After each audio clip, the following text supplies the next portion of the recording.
Ladies Oh, and hey, gentlemen, man. boys and girls, children of all ages. Hi, Neil. Oh, hey, how you doing? I'm doing great today. We're back, of course, as you all know because you clicked on this. Another episode of Always Almost There, day after show live. We're going to be talking about the big shed show that happened in Alpharetta last night. It was fun. Some things happened that were good. Some things happened that were not good. And there's also a lot of context around said choices that we would like to discuss today, I think. Really? That's an action-packed episode right there. I don't know if I've gotten this outline, but I think that there's good. Yeah, it's in your email, actually. Oh, let me check my email. Yeah, it's there. Real quick. I'm just kidding. We're not that prepared. I don't send Neil outlines. Before we dive in today, of course, it's fall tour, and we're very, very excited to still be partnering with Hannah and Kait, aka the Cacao Girls. If you've ever wanted to elevate your concert experience beyond your usual pre-show routine, Hannah and Kait have created something amazing called the Conscious Pregame. Whether you're at the show or on the couch, they guide you through cacao ceremonies and meditative rituals to ground your energy, open your heart, and connect more deeply with the music, the moment, and the community. Visit www.hannahandkait.com or click the link in the description and use code AATPOD for 15% off any purchases over $25. We are 1 week away from the Conscious Pregame in Richmond, and it's going to be great. Be there. Less than a week. No, it's Saturday. Next Saturday, Goose will be in Philadelphia. Oh, God. Yeah. A week today is the end of tour. So that's part of the problem about last night's show, by the way. But before we get started, we have a special guest on today's pod that I would like to introduce. Yeah, right. Of course. This is the Weekapog broom. Can I? Well, you gotta zoom out. Yeah, there you go. Yeah, it's a broom. It's a nice broom. And Weekapog broom will be joining us for today's pod. Gonna sit right here. But shout out Weekapog broom. Shout out to the Weekapog broom. Yeah. Best guess, some might say. All right, so Neil, big picture last night. First of all, Alpharetta, phenomenal venue. Love this place. I had never been before. I've heard great things about everyone that's been there for Fish. They just played there last week, which I was sad I wasn't able to make it to. But man, this place is fantastic. It's 12,000 capacity, and I heard there was around 9 or so there for Goose last night, which is phenomenal. Wow. Yeah. It's beautiful. Like the lawn is pretty spacious, but there's like trees at the top. The pavilion, just like there's a lot of air. I feel like some pavilions can get kind of, tight and not have a lot of air, but this place, lots of air. Big stage. I don't know. It just felt airflow. I don't know. It felt like space. We're talking about space. Yes, okay. It felt very airy. The ceiling is high. Okay. All right. I don't know. I'm gonna take your word for it. So compare it to Northeast sheds, like CMAC. What's it like compared to CMAC? More airy than CMAC? It's flatter, I guess. CMAC is a lot more sloped. Ah, okay. So yeah, it was interesting last night. Also, there was the small pit and then flat area with seats, and then your normal pavilion and lawn situation. But yeah, airy is the word that comes to mind when I airy. Think about the venue. I'm going to take your word for it. I probably will never find my way down there, but maybe someday. I highly recommend you do. If hopefully Goose does 2 nights there at some point. Also, first show on this little 2-night run with Penelope Road, who opened last night. They were fun. Great energy. They sound good. They sound real good. And as Mr. Penelope skeptic over here, that's high praise. I ain't no skeptic. Well, there wasn't really a lot of skepticism. You're right. I haven't really heard them. I listened to whatever's available on Spotify. But I did see some clips. I saw your Instagram, and it sounded great. So I hear they do a cover of So Ready. But yes, they did not play that last night. Their cover that they did was Everybody Wants to Rule the World, which was great. Tears for Fears. Yes. Yeah, sick song. Yeah. So there we go. How much Penelope Road did you get last night? About an hour? 45 minutes? 30 minutes. 30 minutes. 30. Yeah. 7:30. And Goose was on stage at 8:02. Pretty good, especially since they got a little 15-minute extension on curfew to be able to play until 11:15. Still not the best clock management in terms of how long the first set was and then how long set break was. But, it's Goose. We take what we can get here. But the first set begins with a surprise call, running up that hill, opening a show for the first time ever. I was immediately really excited. I was like, they're gonna throw down at this show. This is gonna be sick.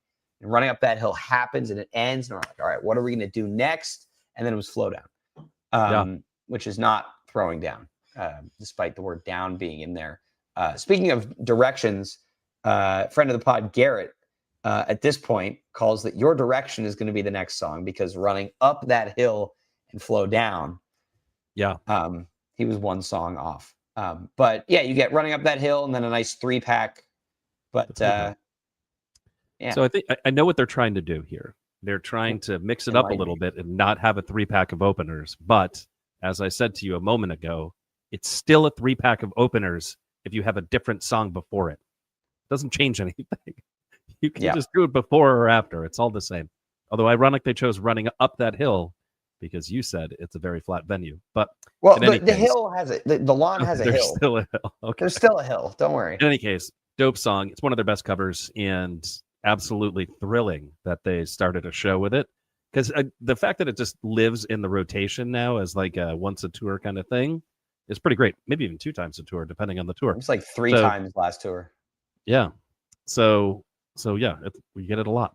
And the fact that it's continuing on is great. And then kind of the mundane kind of tour Goose that we're used to begins, right? With the Flow Down. Yeah. Then you get the Whales. That's a solid 2-pack right there. And then I have to challenge the 3-pack though on the Your Direction. I would say it's an opener. It has open shows. It's a jammer though. It's a jammer. So that is by the way, 29 show gap on the Whales. Last played in Arizona. Also, big shout out to friend of the pod. I know he's in the chat right now, Nate Bordash, who really wanted to hear the Whales last night. No bad days. Very exciting. No bad days. And then Your Direction, which jams a little. This one goes for about, I think, 16 minutes. It's close to 18 at the end, I think. Wow. So yeah, it went on for a while, and it did the thing that Your Direction did the first couple times they played it. I'm thinking of specifically Gonzo, Mexico. And Fiddlers. Mexico had like a nice, pleasing jam. It doesn't really go anywhere super crazy, but what a vibe in the first set, man. You're just kind of like, you get this chill kind of jam that's nothing too intense, but it's still jamming. You get to dance. So it's a little more exciting than your typical opener in a 3-pack of openers. I don't know. I love it. I love the jammed out version that goes for 15 to 18 minutes. It's dope, and they should do that every time they play it. It's good, but what I struggled with is what you said. It's like a very pleasing jam that doesn't really do a whole lot. Like this is a jam that Goose can do in their sleep. Just like a nice little mellow build, hit the peak, and then after the peak, there's around 30 seconds of like starting to formulate another idea, and it's like, oh, are they going to keep going? Are we going to get something? Right. And then it's like Rick's like, no, we're done. And that was part of the problem for me with last night's first set, where it felt like they were playing a festival set. Like both Rick was a little antsy last night. Yeah, but both in song selection and execution. There was Shawnee Mack in the chat saying they need to speed up the tempo of Your Direction. I know Shawnee is chasing that 80s arrangement from Gonzo. I'm still chasing that high, which I totally understand because that was a great vibe. I guess it was a little slow, but it felt to me that they were just picking and I haven't seen the written set for last night, like what was planned for either of these sets originally. But it felt like they were treating these shows, or at least last night, as like, more casual fans, like not going to go as crazy, but they're playing, kind of what you would expect from a show, which in a year or a season where there are a ton of shows left, like if they want to do this a couple of times, fine. But like, including tonight, we have 5 headlining Goose shows left for the year that are not Goosemas. Like, so 7 including Goosemas, but I kind of exclude that because Goosemas will have the theme and the whole shtick around that. So we have 5 quote unquote proper Goose shows left for the year. Well, Goose has a formula when they play a big shed. It dictates. And they definitely followed it last night, which is they play a very festy type set, at least one. I mean, you look at CMAC, both times they played CMAC, it's like greatest hits, and So this is what's happening here. Improv. They wanted to play the hits for the Alpharetta crowd because you look at C-Mac's first set. You have a Jackaro bust out. You have the Rockdale with the Mist ending. You have a 17-minute meter maid. Like, even though that's not a bracket jam either, that jam goes to more interesting places than this Your Direction does. Like, there's a couple of different sections in that jam still, right? So it's not the craziest thing, but you're still, you're not getting 15 minutes of Animal and 15 minutes of Yeti. I mean, yes, but those you're kind of talking down on those two jams, and I think they're both actually pretty good. Well, let's talk about them. First of all, we get Madalena. This is the first Madalena played at a headlining Goose show. About time. Previously it was played. It's fast. Very fast. It was played. So it was played on Fallon, then it was played at the live at noon in Philly, Park City Song Summit, Harvest Music Festival, and then finally pops up at a show last night. I was really excited to hear how many people were really excited about Madalena for, relatively new song, only been in existence for us for 6 weeks. And there was a huge cheer from the crowd when Madalena started. So that was cool. And this song is awesome. A lot of singing along. I was curious about that. I meant to ask earlier. Less singing along in Madalena, but Your Direction had a lot of singing. Were you singing along to Madalena? Be honest. Obviously. What do you take me for? Obviously, I was singing along to Madalena. My voice, by the way, was starting to sound better yesterday, and then they played Madalena, and then they played Big Modern, and now my voice is not as good. It just trashed again. Yeah. Right. So it is exciting that this song was finally played. This is, according to your math, a 7-show gap. I'd say about 6. 7, yes. Yeah, 6-show gap. So what the hell, man? I mean, why do some songs get the every third show treatment and then this amazing song gets recorded and released and they're like, let's just leave it on the bench for 6 shows?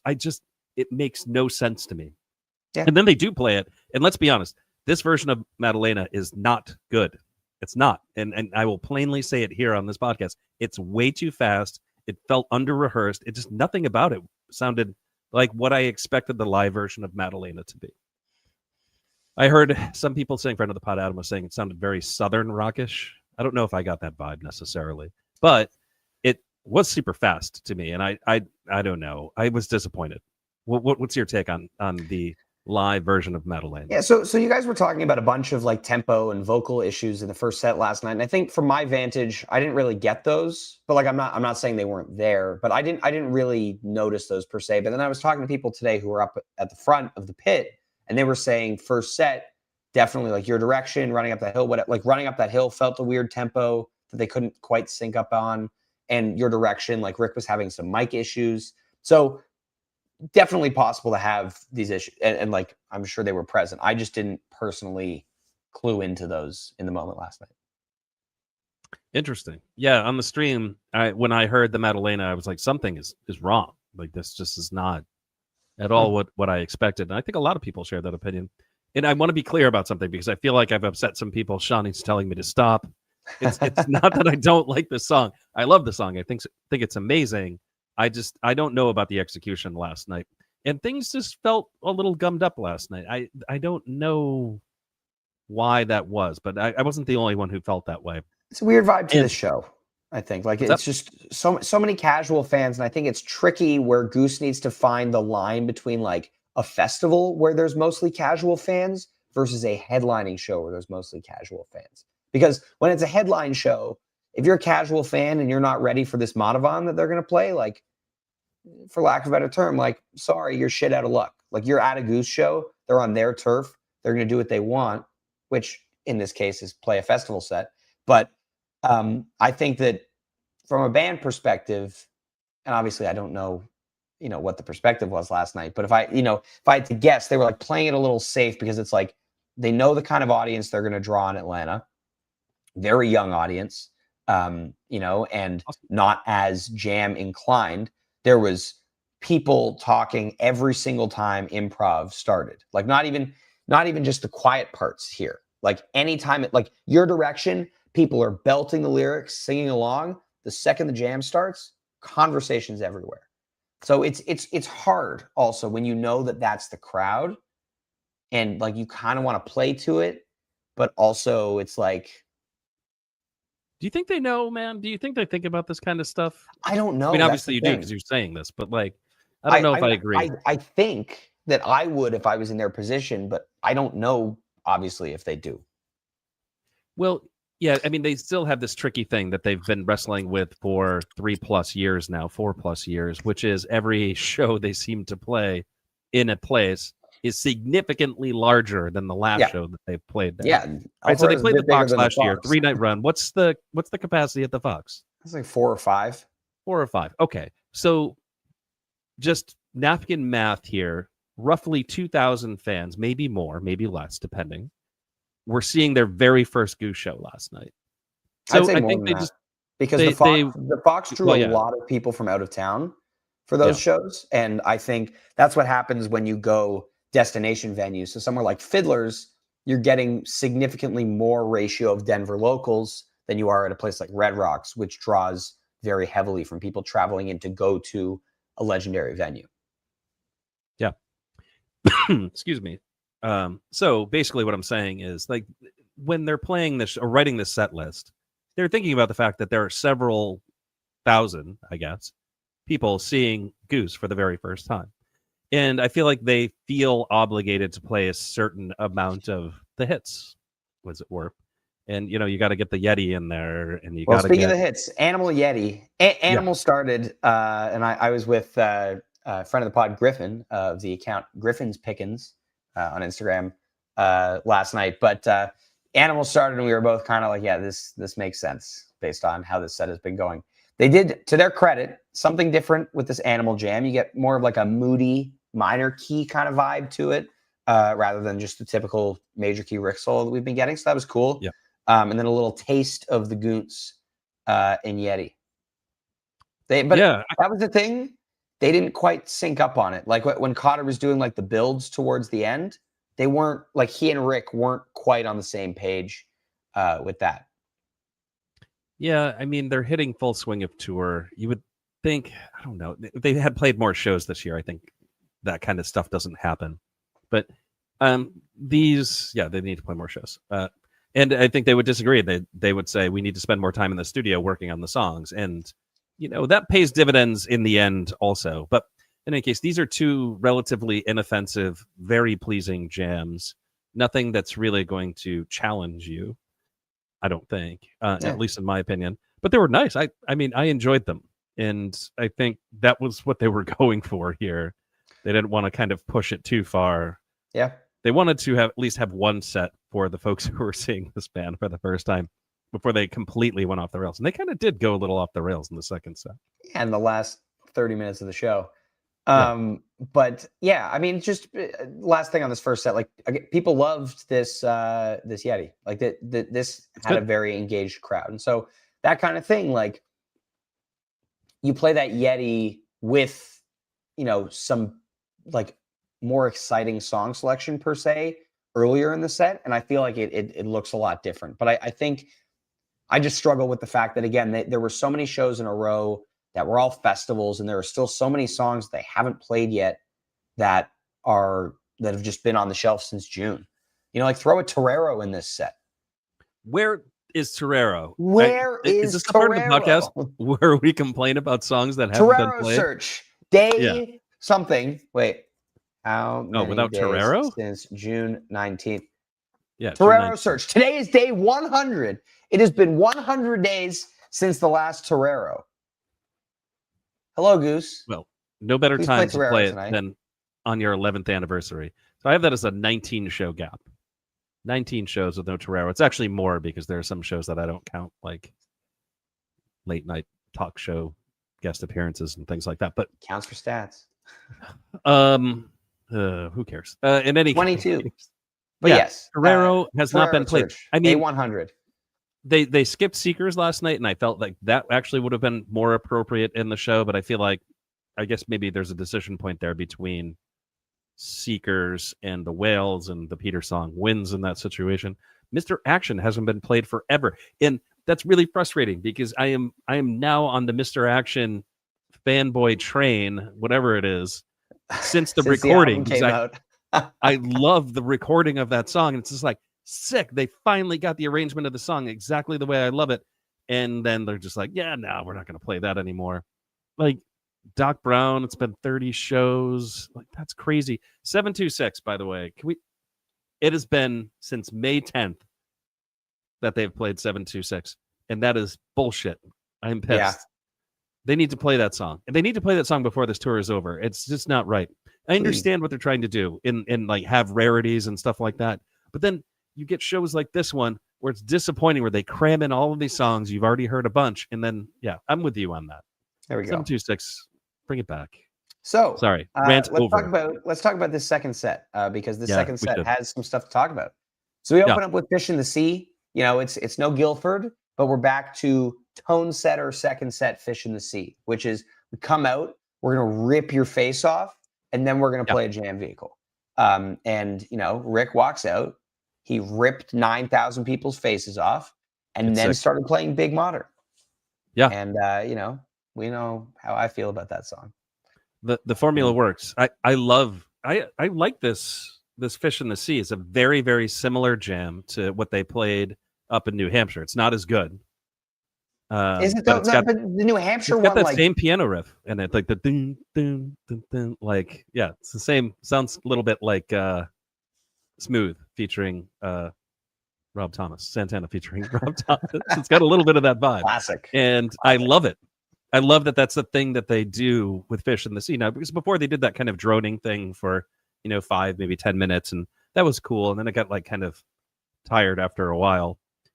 And now there's like this approach to a jam inside of Fish in the Sea, and it's great. It didn't go to all the spaces that New Hampshire went, but it had that first kind of piano riff centered jam throughout the whole entire thing. Right. Yeah, I mean, I think it was really good. But this Big Modern is similar to the Animal. It felt like they wanted to do something different with this very purposely. And I think there's also the setting up of the loose ends that they were doing. Like that was definitely planned. Jam starts, Peter's doing a loose ends adjacent riff on piano, but it immediately is like kind of going in a different direction from the normal Big Modern jam. And then we get kind of a little bit of that, but instead of fully peaking it, they kind of go a hard left. Like Rick called for a couple of modulations in the talkback, which was a little weird. I wasn't sure if they were like going to segue right then or something, but they kept jamming. And the last like 2 minutes of this, before they drop into loose ends, this is cool shit. Hooray, I say, because Big Modern rarely does anything that I feel is exceptional. That was not your attitude a couple hours ago when we were talking about this jam. I was just messing with you because you always fluff the hell out of Big Modern, and I'm just. This is in the top 10 on my playlist. Yeah. Top. Wait, you're joking? No, this isn't going on my playlist. Oh, okay. God. It's like, you had me really confused for a second there. I do think it's cool. This is one of the more exciting Big Moderns. The last two Big Moderns I have been excited about. I'm becoming a Big Modern jam guy. I've always been a Big Modern guy. It's a great song. But I have never been on board with the people who are really excited about Big Modern jams, because I don't think it's done anything truly exceptional yet in its a whole lifetime as a song by the band Goose until the last two versions. I think they have been exceptional. Well, here we are. But yeah, no, there's some really cool like interplay and just like a different style of jamming that we don't usually see from Goose. And it's not just a straight ahead peak. So really cool. And I wish, again, like Loose Ends is fun. It's, bust out, like first one since the Anthem last November, 59 shows. But I wish they would have kept going on the Big Modern for another few minutes. Because like it hurts sometimes when they do a segue like this, and the segue is cool, and the song is rare, and it's fun. But it was right as they were tapping into that next idea and that next thing. And I think that's what's holding Goose back in some jams sometimes, is they explore the idea and they don't go into the next idea. Instead, they kind of touch on it and then either segue or fade out the jam. And so I think that we need that. Just going back to what I said in the first set, Rick felt a little antsy last night. Like it felt like he was just like, got to do the next thing, got to do the next thing. Yeah, and I we talked about this. We always talk about this, but I feel like he feels obligated to play songs in certain situations. We've heard him say this. And like, I think that vibe was consistent throughout last night, where he's like, just got to move to the next thing, got to move to the next thing. Madhavan, he tried to get out of at one point, and Peter just kind of kept doing his thing. And we'll talk about it when we get there, but it felt relevant to mention it here. I'm not going to dissect the song, but there's a really good example of Rick's really trying to get out of the song, and Peter's just like, no way, man. Like, I'm still going. Or maybe he just didn't hear. And then I get an extra couple of minutes out of it. And yeah, there is a little bit of that vibe here in this Big Modern, where it's like, we got to move to the idea because we know we're going to do this thing. It's obvious that they were going to find their way to loose ends in this song, because when they start the jam, it sounds like they're about to go into loose ends. And I think that actually is a pretty cool thing, because it maybe changed Big Modern substantially, because they were like, okay, we're not just doing Big Modern, we're doing Big Modern with a destination. And it gave them a different perspective on the jam, which I think changes your creativity. Yeah, right? Like, if you're I agree. thinking about it from a different angle. I think that makes a lot of sense. Yeah. All right. And then closing out the second set here, This Old C with cool new outro. And then Madhavan, which we'll talk about. But I like this, this little outro jam, this like little pocket of, big anthemic guitar off of this song. I mean, they've got the guy for it. So, like, why the hell not? That they do. But Goose loves the mellow and end big. So why not make This Old C do that thing? Exactly. And then the moment we've all been waiting for this whole damn tour, the Madhavan. Oh man. And this jam is everything that, I've been waiting for the last few shows. It's literally everything. This is a kitchen sink jam. Yeah. It's got all of the elements. Yeah. It's got everything. You first of all, fully 2 guitar jam. Thank you, Peter, for sticking with it. Start off with the twisted and gnarled kind of, the winter 2025 sound. This is when they start scaring the casuals, right? Like I turned to Griffin when it started, and I was like, I hope this is going to scare some people. So when you say casuals, I have to pause and ask you a question, because it's tricky. The people talking during every jam. So, but like, do scary jams scare the casuals? Like a casual jam fan would probably expect something a little bit off the wall. That's fair. So I guess casual is the wrong word, but how about the chompers? Scaring the chompers. Okay. So like basically folks who are there for your the direction. Songs. They're like not jam folks. So like you're there to sing along to your direction. I hope you enjoyed this Madhavan last night.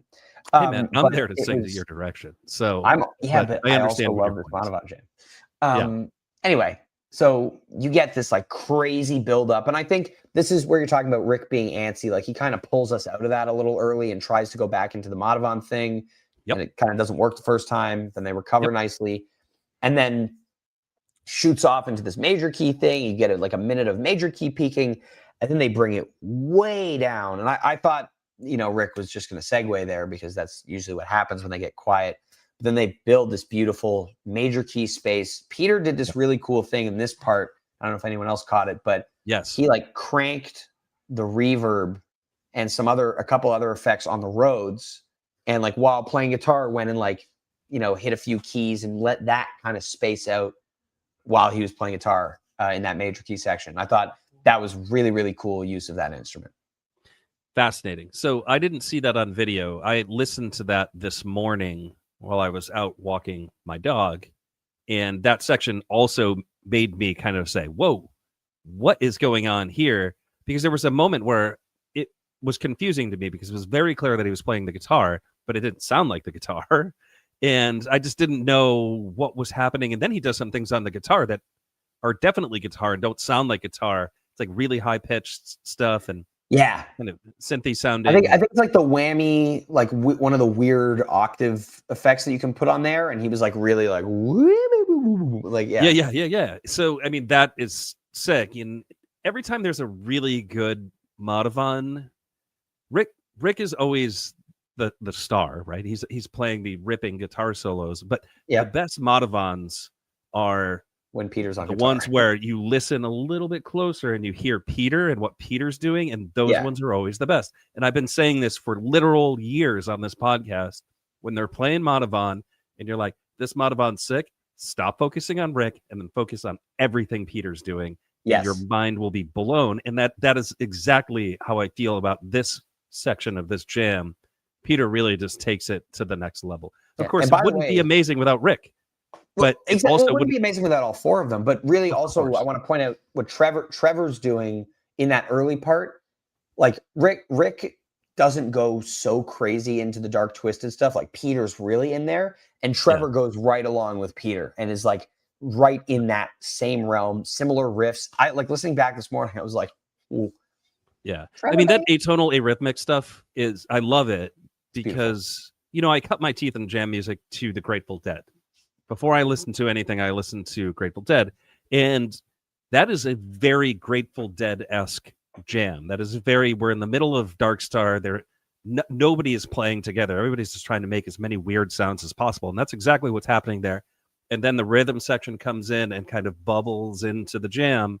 And I just love how that unfolds in this thing. So there's just so many amazing components to this Madhavan.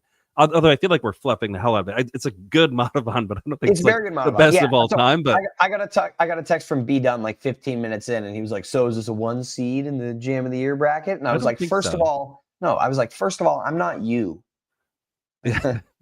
Second of all, if you were at this show right now, you would think it was. Yeah, we got to stop like crowning jams when they happen, because this happened in Chicago with the tumble. And like folks are like, "Oh, this is the jam of the year." It's not. It's good. No. This is a great Madhavan. This is going to be on the upper part of my playlist. But it's not. Sure. It's not cracking the top 5. This is the year of Madhavan. There's so many sick Madhavans. Oh my god, it's crazy. Yeah. So who's the best jam vehicle? Maybe anyone. It has been.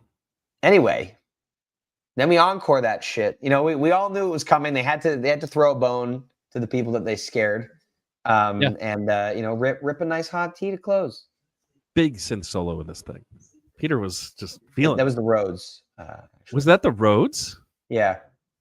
Wait. So what is the effect that he's using there that makes it sound exactly like a synth? I swear he took a Rhodes solo. Maybe he. I don't know. I'm sure it was on the Rhodes. You know me. It may surprise you to know. I'm gonna check it out right now. In any case, I like the solo in this. He did. Go ahead. Played both at the same time. He played both at the same Might surprise you to know that I did not re-listen to this hot tea this morning. Well, because there's nothing to re-listen to. It's like every hot tea ever. Yeah. That just is about 13 or so minutes long. It's got some solos in it. Super fun to dance to if you're at the show, and you're probably never going to go back and listen to it. Yeah.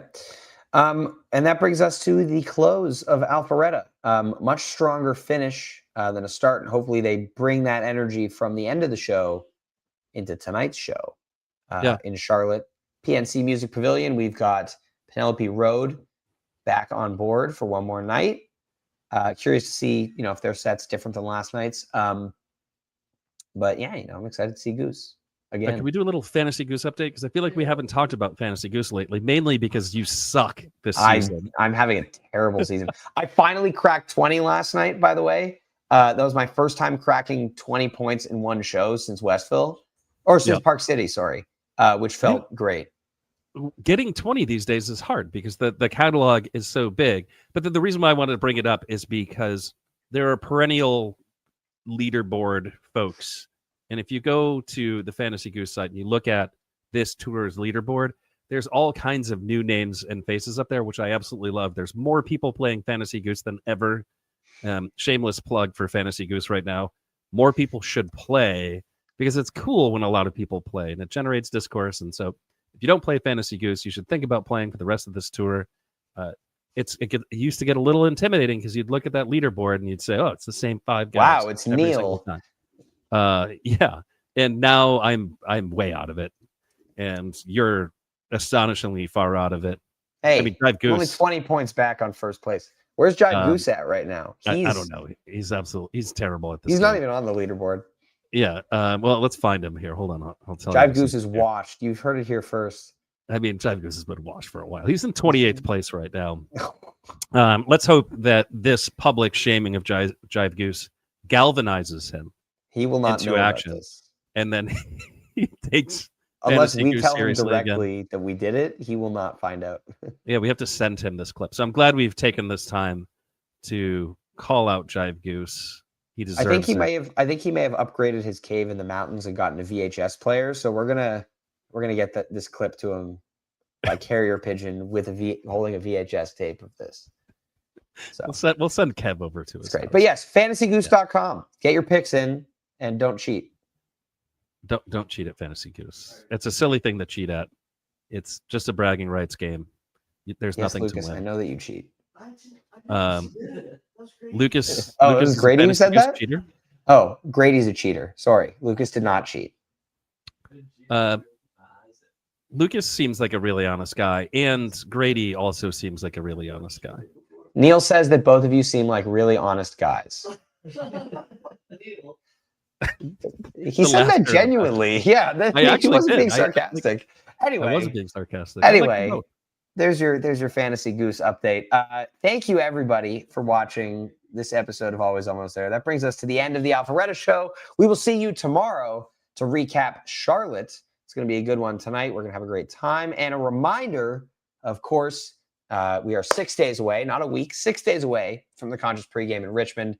But there's a lot of stuff on www.hannahandkait.com for you to explore. I believe they just announced a virtual Conscious weekend retreat, which you're going to want to check out. It's really, really cool. Use code AATPOD for 15% off any purchases over $25, of course. Well, everybody, thank you for joining us on your Saturday afternoon. We love you very much. We will see you tomorrow. Have a fantastic time tonight, whatever you're up to. Peace.